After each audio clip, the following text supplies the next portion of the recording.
Welcome, everybody. Should we go ahead and start? All right.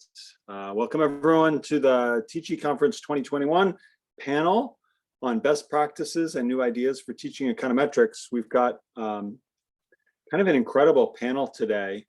They're all doing really innovative things in their classrooms that they're excited to share.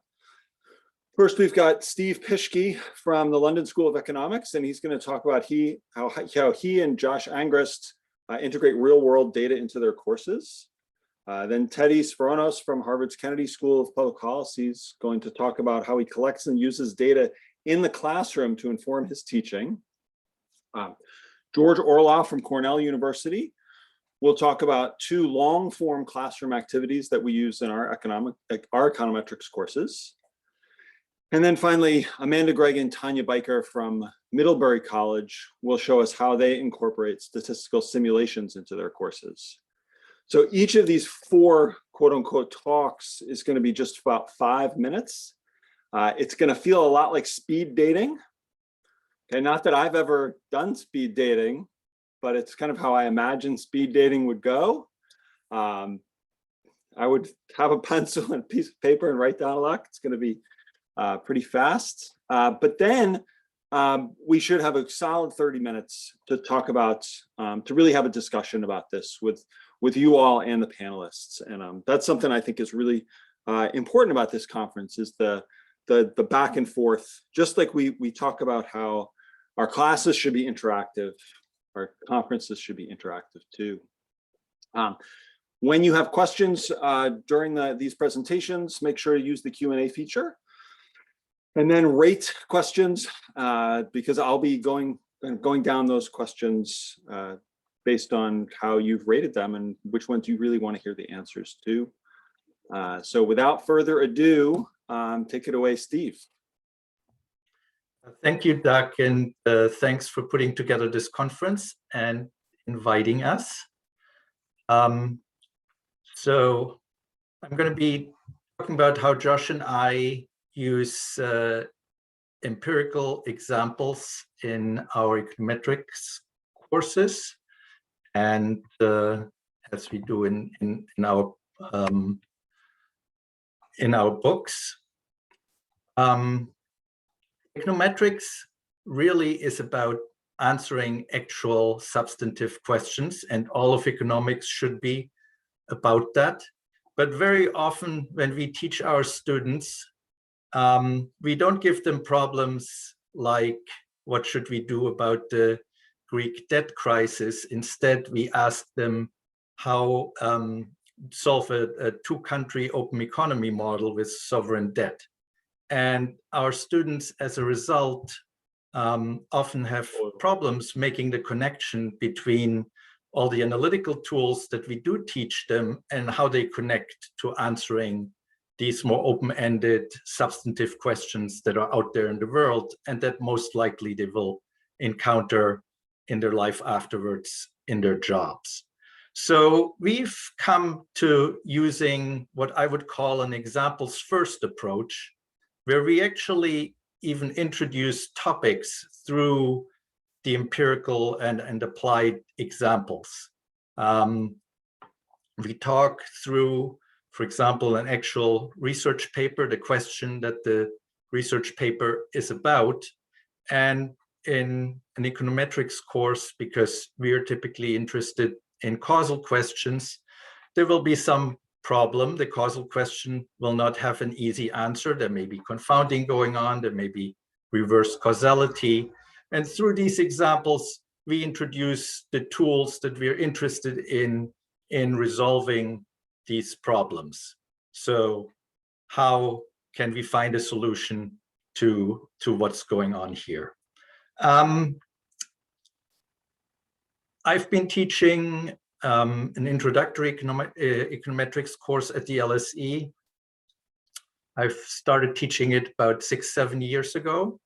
And I think at the time when the students take this course, it's the first time they do a first year of just math, lots of math and stats, and they don't see a lot of examples. So I think it works for them. It is very motivating. but some of the students, typically the brighter ones, they do tell me that they don't necessarily like it. To have the example first and then the theory, they rather like the sequencing the other way around. But I do think it does work for a lot of students. I also use empirical examples very heavily, basically throughout problem sets that I give to students. A problem set in the econometrics course is typically patterned around a research paper.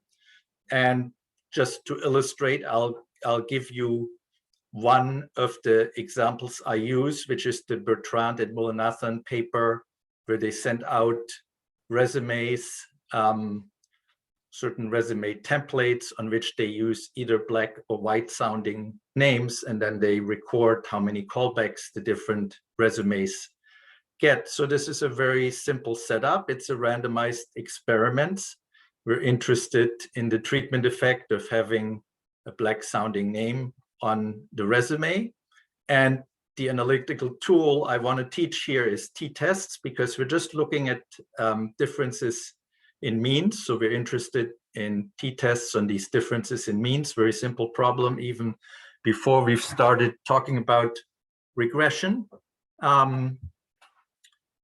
So the homework is patterned around this paper, and a lot of what's going on is actually asking the students to translate the substantive questions that we're interested in into the necessary steps they need to go through in order to find answers to those substantive questions. And that involves the programming, finding out what exactly they want to do with their statistics, and importantly, at the end, interpreting the results.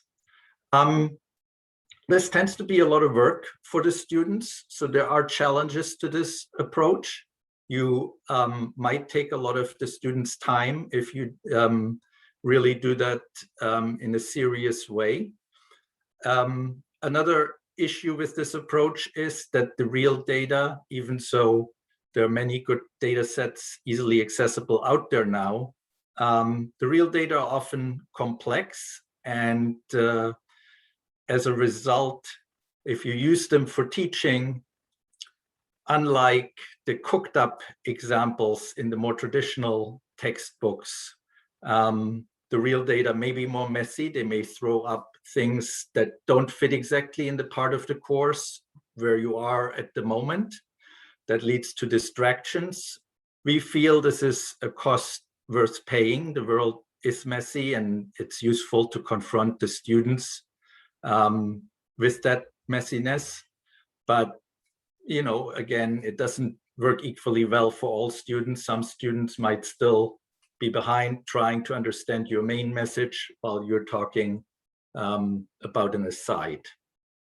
It's also that if you teaching in a larger lecture format where you have TAs doing smaller sections, that your TAs are not necessarily super comfortable with this approach because it's messy for them. It challenges them more.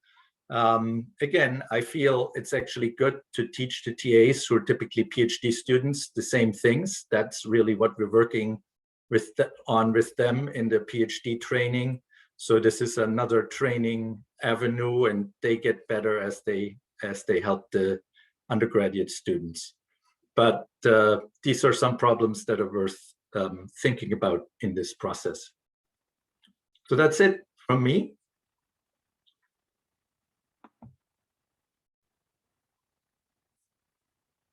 Looking forward to your questions. Thank you very much, Steve. That was great. All right, next up is Teddy, who's going to talk about how he thinks about data in the classroom.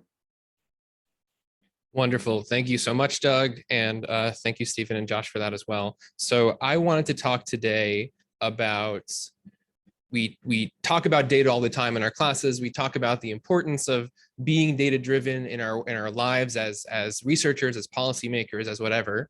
The thing I want to talk about today was incorporating data about your classroom, about your students into your teaching and the benefits that that provides. So I'm going to talk about two ways of doing this, one with polls and one with participation. Polls, we often talk about in sort of the teaching setting as basically a useful thing in and of itself because it encourages active learning and encourages participation. It's a good way to just get people engaged. But an additional use of polls is a source of data for you as an instructor to understand better how people are understanding, how they're feeling about the content that you're seeing, and let you adapt as a teacher accordingly. So to do that, we've been teaching online for a long time, but let's not forget that the easiest way to take a poll is to ask people to raise their hand if they agree or disagree with the statement. In addition to that, we can do things like Poll Everywhere and Zoom polls now. And I want to talk about sort of 4 different uses of polls that I found particularly helpful: assessing understanding, assessing temperature, assessing preferences, and assessing takeaways. So for assessing understanding, this is sort of, I think, the most common use of polls. And here are 2 questions. You don't have to really worry about the actual text or the answers of the questions, but just look at the distribution of answers. So when you do a poll, you want to sort of get a sense of who's understanding and who isn't, but also kind of to assess whether it's worth continuing to discuss a particular topic. So in this case, the poll in the back, most people have gotten right, whereas the poll that's in the foreground, the actual correct answer to this particular question is both. So that's 19% of the class got that right. And there's also a pretty wide distribution of people's responses. That sort of suggests the possibility of further work, further exercises, further discussion, which I think is important. Assessing temperature, I think, can be quite useful as well. So often we just try to read our students' faces, but I found very often that I'm wrong when I look at people's faces, simply because people like to nod that they're understanding, or some people just kind of look like that all the time. And so it's difficult to get a sense without having people answer anonymously. So I find that to be really useful. I often ask people to rank their preferences. So for my review sessions, just before the exam, I'll ask people to rank what they'd like to discuss. I think ranked choice voting is kind of in a tough time now in New York, but I think it's a really useful thing to do. So asking people to rank their preferences to better understand the order through which you want to go things until you run out of time can be useful. And then finally, a thing that I have people do as often as possible, I try to do it after every class, is to ask people to respond with, if you wanted to remind yourself of something in 1 year, what is the one thing you want to remind yourself of? What additional issue or concern do you have? And then also, do you have anything you want to share with me? And having that is a useful thing for students to do, period, but then also having that as something that I can look at can be incredibly beneficial in understanding how I can adapt a problem set, how I can change what I teach in the next session. So those are sort of the main uses of polls that I found to be helpful. And I want to talk about this second use of data in teaching, which is in participation.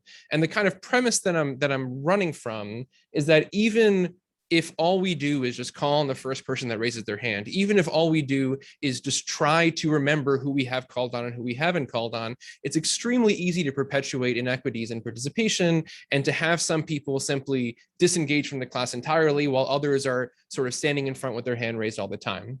And so I was sort of concerned about this notion. So myself and Dan Levy, sort of my mentor, in 2014, we assessed our participation in class, and we found that 46% of the class identified as female, and the number of comments being made, 36% of those comments are being made by women.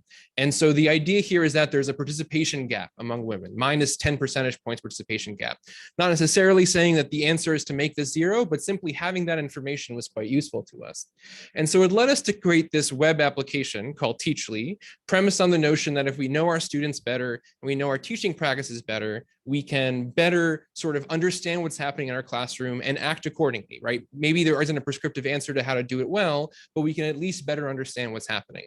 So we simply ask a TA or someone in the class to keep track of who speaks. So students sort of self-enroll in the class, and then we have a grid of students to choose from. And what we end up with is a thing like this dashboard, where we have these kind of high-level metrics, how many comments are being made per hour, what percentage of students have participated at least once in the semester. And the fact is, by the end of the semester, sometimes we have a large number of students who haven't spoken at all.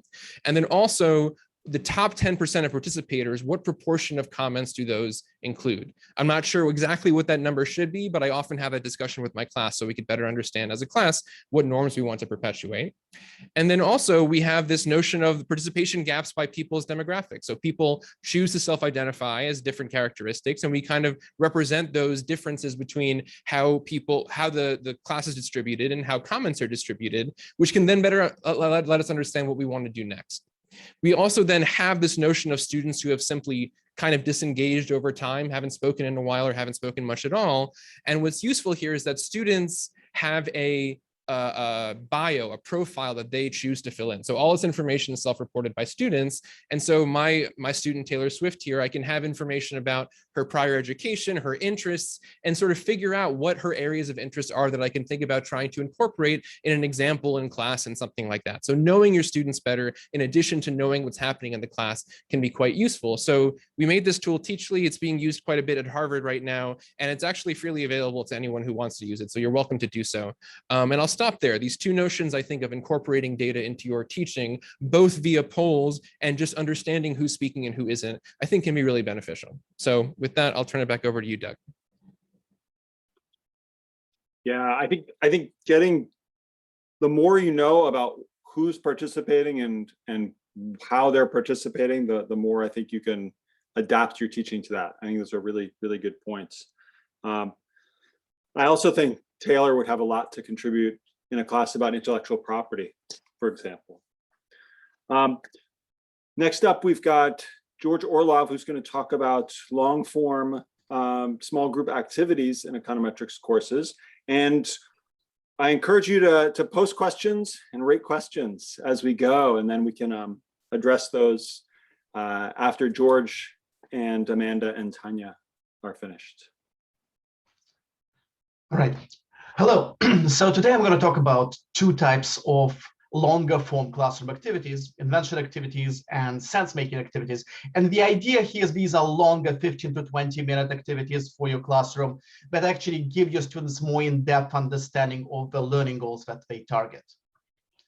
The idea behind invention activities is priming your students to learn a concept by making them face a fairly complicated or difficult problem based on this concept before you ever mention the concept. And so the way it works is that you give students, which are grouped in the groups of 4 to 5 students, a difficult, like a very challenging problem, but something which they haven't seen before. It shouldn't be readily solved with methods that they already have learned. And the idea here is not that they are expected to solve it and figure it all out. The idea is that they struggle, and that the struggling is the part which actually primes them to think about the concept once they are taught it. The important thing is scaffolding. And so the idea is having guiding questions, good guiding questions is important, because otherwise some of your students might just throw up their hands, lose heart and say, okay, I'll just wait for it to be taught. I don't want to deal with the activity. But while the students are struggling, while they're talking actively, the instructor and the teaching assistants should circulate among the groups and look at the solutions and guide them, sort of help them along, but not by giving direct hints, but by asking them questions and poking holes in the solutions, sort of pointing out weak spots. And after the students have struggled long enough, you can actually then teach them the expert solution. This is the telling part of the activity, sort of a standard lecture. And you get a lot of these ahas and ohs around the classroom, and it's actually being taught because they've just spent 15 minutes trying really hard to figure it out.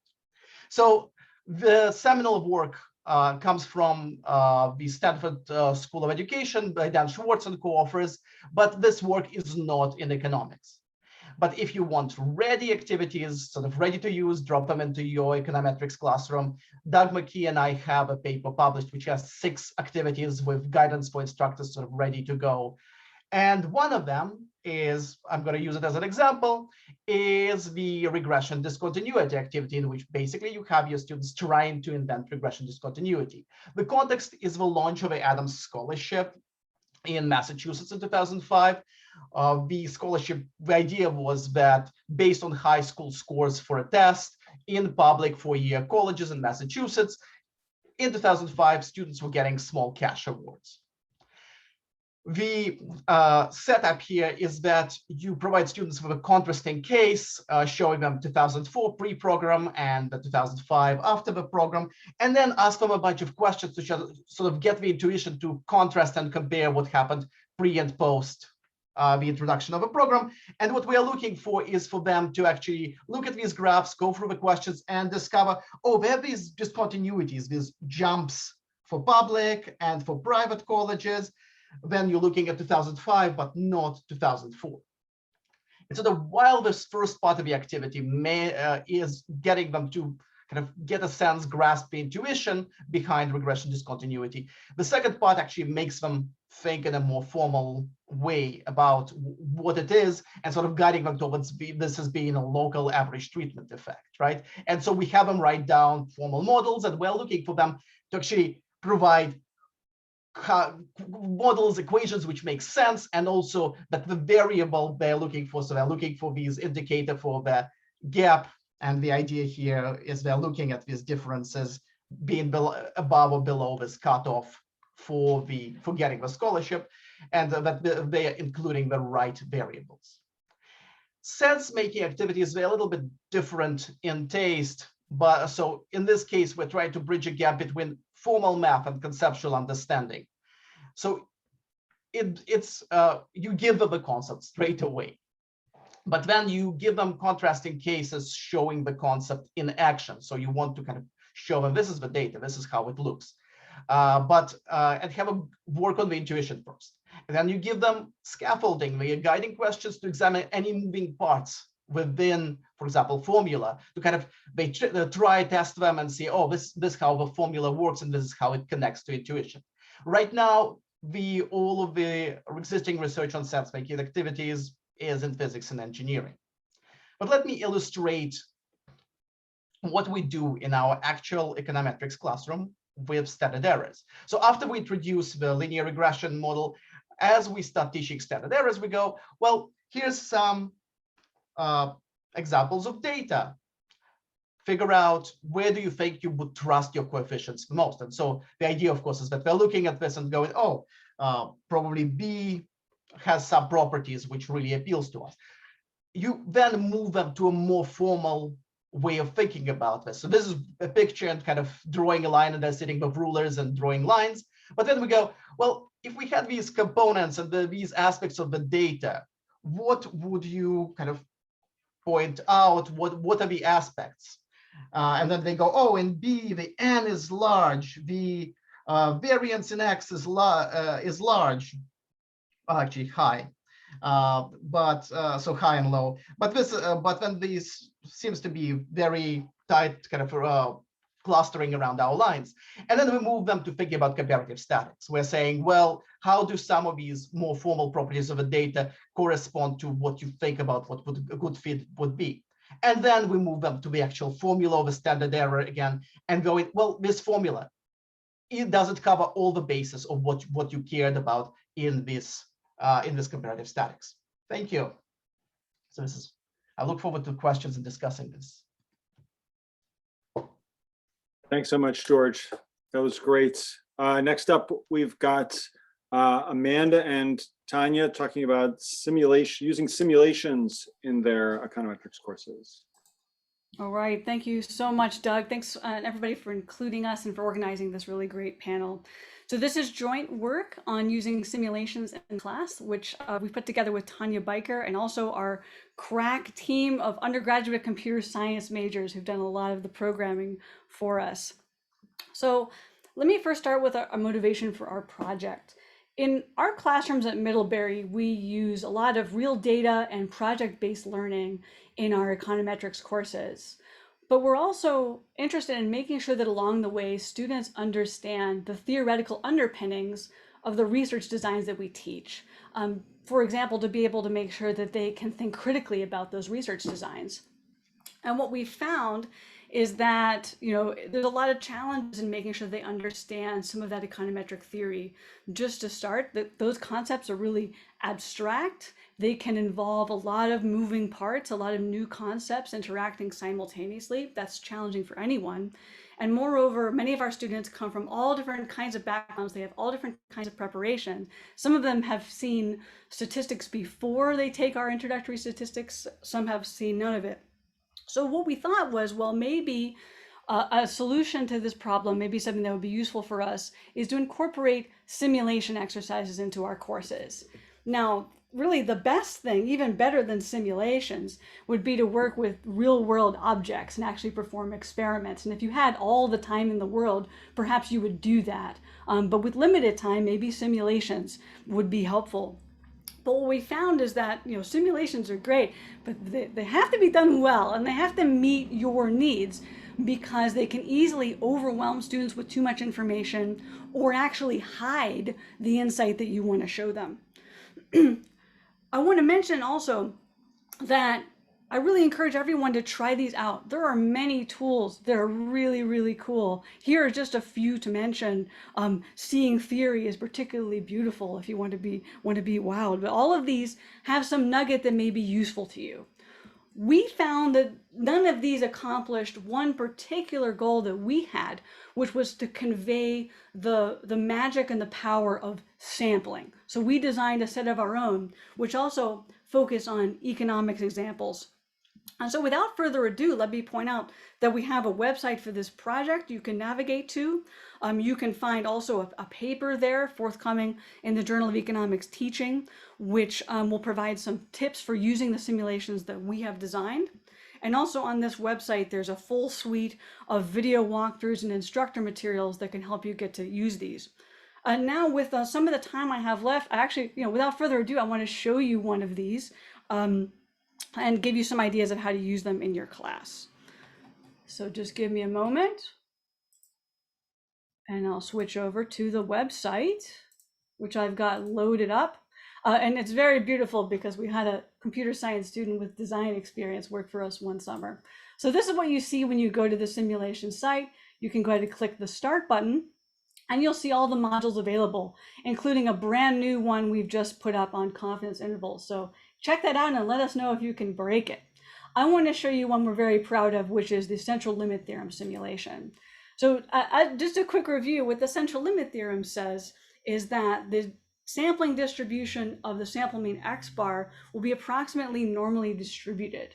Now there's a lot of terms floating around there and students will miss key parts of this. You know, we'll often have students say that what the central limit theorem says is that everything is normally distributed, which, you know, is almost right, but is really substantively not right. So when the user interacts with this site, what they first do is they pick a distribution for the population. I like to show what happens when you use uniform. So this is like a nice box. So we have 2,000 observations here, which represent our population in this case. And so what you can do is start to take samples from this population, say a sample of 30. And this is what we wanted to achieve here. The student actually can see, look, that's the sample. You see where it is? It's the orange dots. That's the sample. What is the mean of those 30 orange dots? It's there. That's that. So let's take another sample. Okay, we can keep taking samples and put them on this new graph. And what you can imagine is, okay, if we took enough samples, there would be a distribution of sample means. Okay, so we could click this button 500 or 1,000 times, or we can just let the computer do it for us. So let's take 1,000 samples of size 30. What should that distribution look like? A beautiful bell-shaped curve. And to further convey that message, you can click this button here to convert to a standard normal distribution, right? And so really convey that shape. Now, I think the most convincing exercise you can do, though, is the following. If you take samples instead of size 1 and plot the sample means of samples of size 1, what should that distribution look like? Well, you know, God willing, we hope it's going to look like the original population. And it does. Okay, that's great. Well, now let's take samples just of size 2. What will it look like? it already starts to pull to the middle. How big do you have to make it? Let's go up to, I don't know, 4. Not a very big sample. It's already pulling in, and that starts to convey to students that the magic of this, what's going on in this version of the central limit theorem, is that there's an averaging. That's what the sample mean is doing. It's pulling the values to the middle because it is averaging. And so that's very powerful. And then students can remember this later. They have some intuition for what the central limit theorem is doing.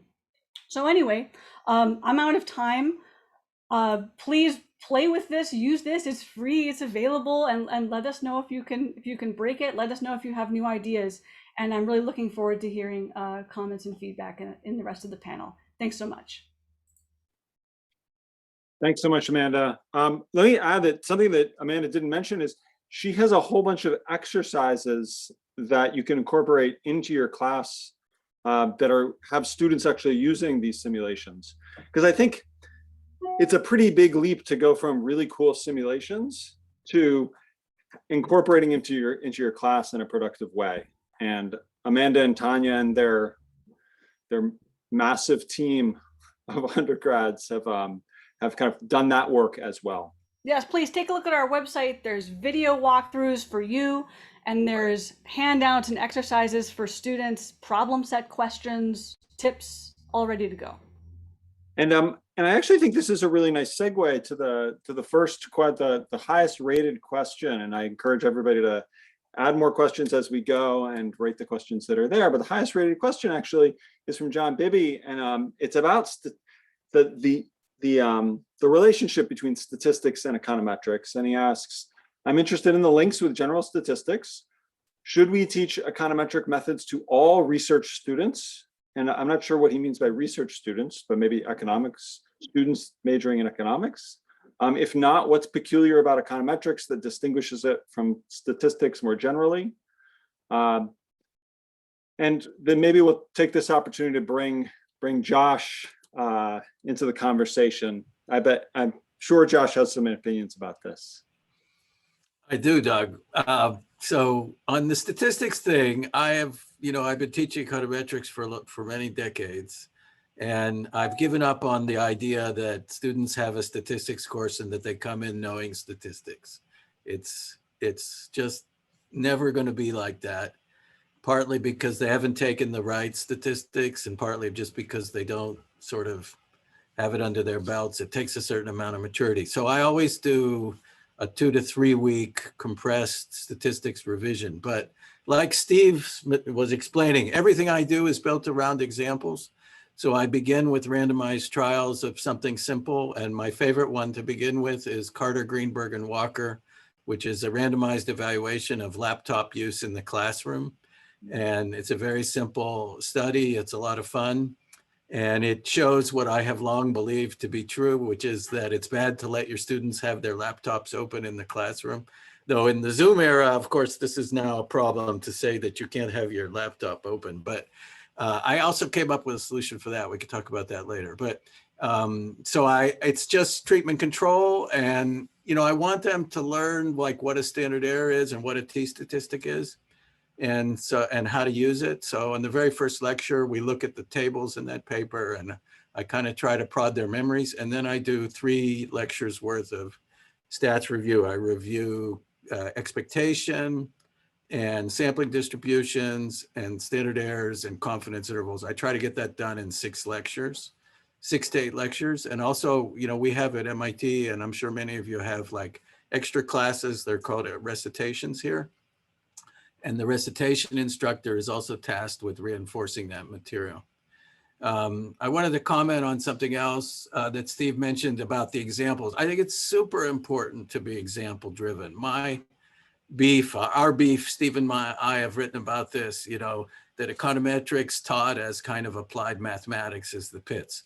The students don't kind of connect with it. There are there are definitely some abstract thinkers, and maybe they're the ones that are going to go to graduate school, but most of them are not going to go to graduate school and get PhDs in economics. They have a need to use econometric tools, and we want them to learn how to do that by, working through compelling examples. So I pick my examples carefully, and I have in mind that the examples are instructional, but also, and I also want to feel like I'm very familiar with the examples, so that guides me to more labor econ papers, of course. But then I want the examples to be compelling for the students. So the laptop thing, that works well because there's an issue, it's confronting us.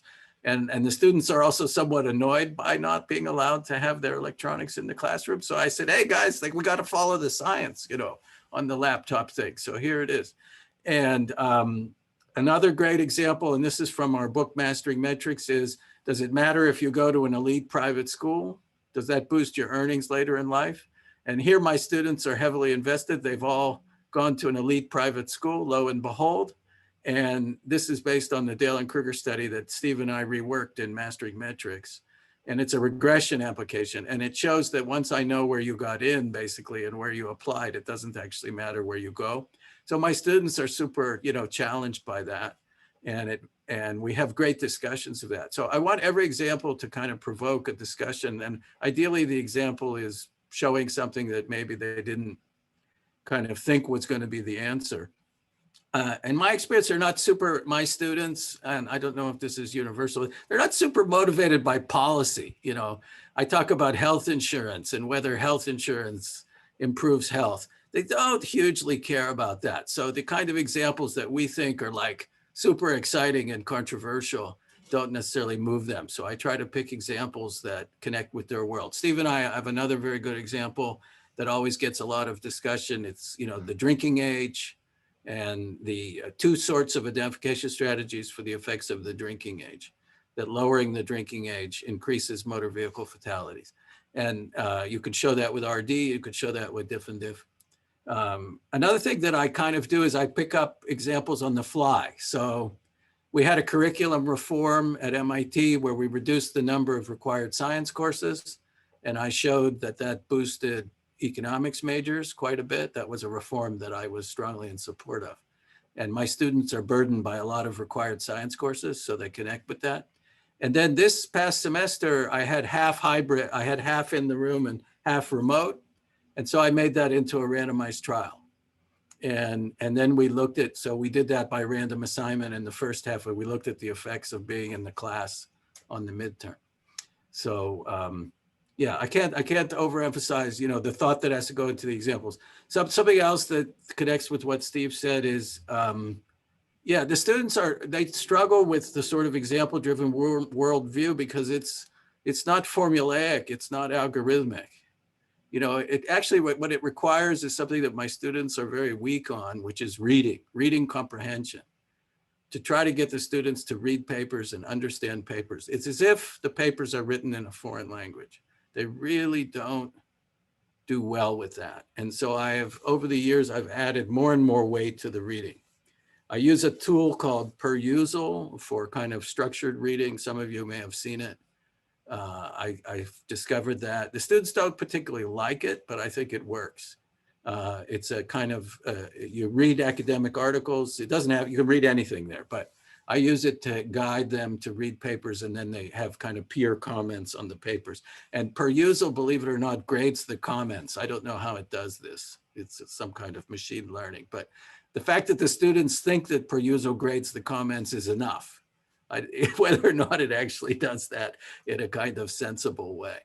So, Josh, I think what you said actually starts to answer the kind of the second top rated question, which is about how much are we teaching students, how much should we be teaching students to do econometrics, and how much should we be teaching students to consume econometrics? So this idea that it's really important that they be able to read empirical research. I mean, I personally, I think both are equally important, and I try very hard to teach both of those skills.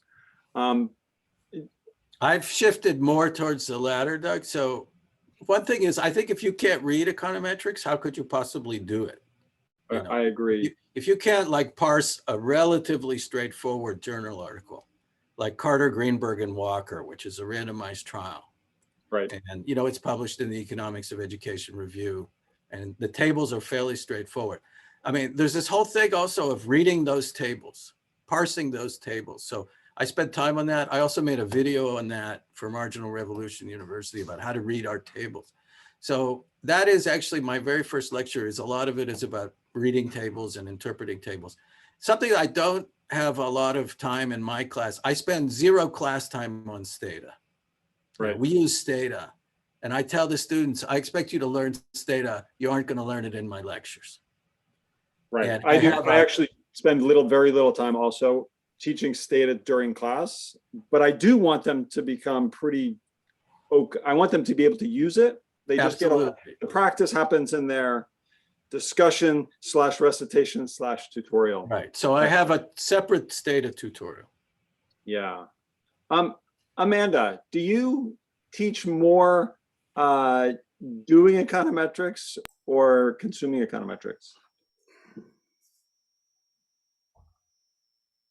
Sort of depends on the class. So in stats, I think we're very much about doing because it's so foundational. Right.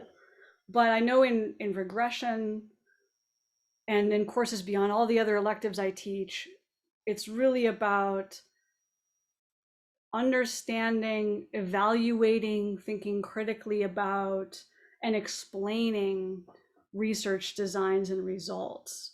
I even teach a writing course that has a large econometrics component. And so there I'm really interested in how well students can express what they see in research that they read. And our expectations for that are very high. And for the reason I think that is in the spirit of the question, that's so foundational for what a lot of our students will tend to be doing after college. It's really important, for example, in the spirit of that question, that they be able to explain what OLS is doing to an audience that has maybe fitted a line at some point in high school, but they need to understand how powerful a tool that is, what information is being conveyed, and if they want to do a little bit more, that's even more beautiful. Tanya, do you want to add to that?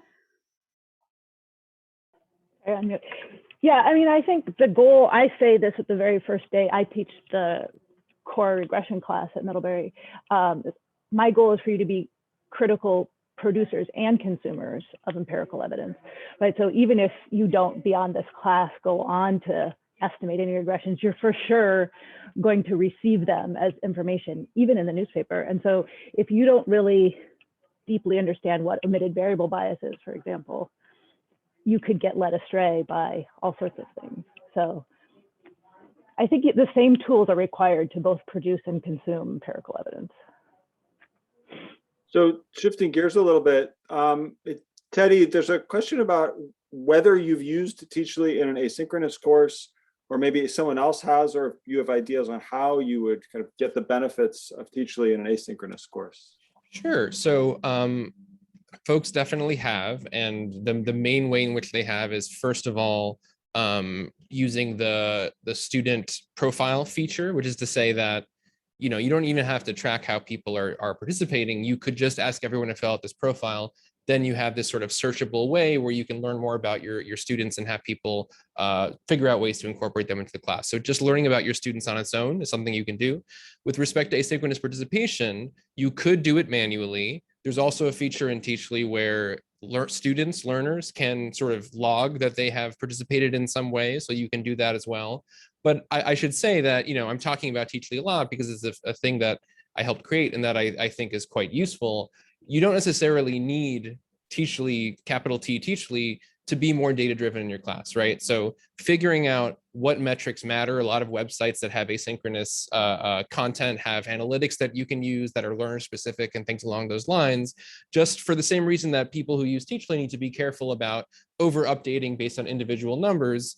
Whatever number you end up choosing, or whatever set of metrics you end up choosing, will obscure certain things and bring to light other things. So keep in mind kind of what kind of norms you want to create in your class, be transparent about what sort of matters to you and what you value, and then decide what metrics work for you. And Teachly might provide the metrics you need, or it might be through the other kind of analytics that various websites and LMSs provide. Yeah. No, I think inclusivity is important in an asynchronous class, but I think it's particularly important in a synchronous class where the instructor has some control over who gets to participate and who doesn't. I think that's, sorry, go ahead. No, I was gonna shift gears, but. I was but just going to say there's also room for more. There's an additional component, which is that you're doing the calling on when you're in the classroom, right? So there's a Right, limited time, and you are suddenly have this role in potentially helping to create the kinds of norms that you want to create in your classroom. Whereas in an asynchronous context, that's less, it's more sort of free form with respect to how much influence you have. Right. So Parama asks about, so she says, one issue she faces with her students after they take a year-long metrics course is that their first reaction to any data is to run a regression without thinking very much about the mechanisms or the model.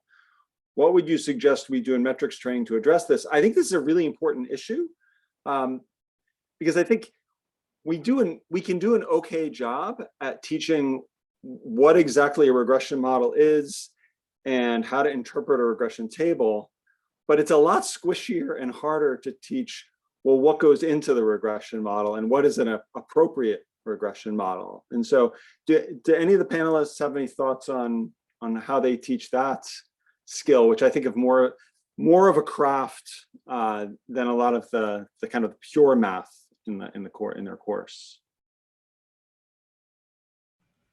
So Doug, I think that's where an example is key. Regression is a many splendored thing. And it kind of, you can think of it as purely predictive. You can think of it as a literal model of the world. And I teach a particular perspective, which is regression is a way to hold some variables fixed when you're trying to estimate the effect of something else.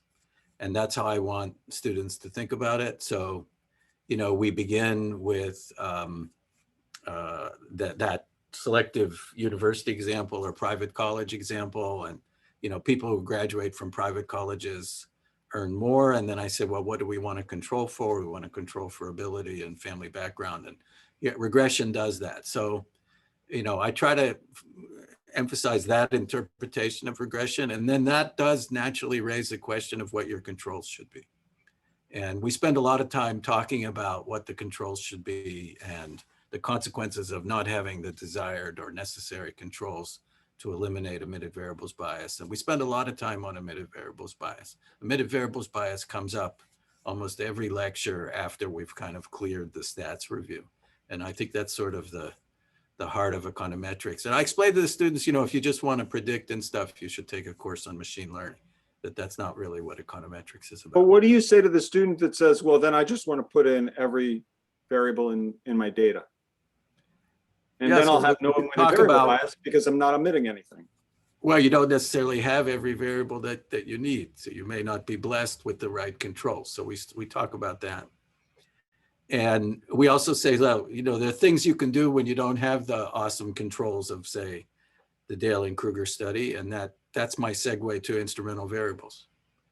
So my segue to instrumental variables is not, instrumental variables is traditionally taught, I believe, and still as sort of something you do for simultaneous equations models. I don't cover orthodox simultaneous equations anymore. I have it at the end. I have an optional set of lecture notes because there's very little orthodox simultaneous equations in modern applied micro. My segue to instrumental variables is there's a long regression. We talk a lot about short regressions and long regressions. There's a long regression you were interested. You'd like to estimate, say, the returns to schooling, controlling for ability, but you don't measure ability very well. Here's a way to do that. You have an instrument for schooling. And so that takes me to a more advanced technique, which the students definitely find challenging. Econometrics is hard. That's one thing I've learned. We think it's easy. Students think it's hard. MIT students are used to hard courses, and they tell me that econometrics is hard. So we've probably got time for one more question and maybe one or two answers to that question. And it's actually quite related to this last point, which is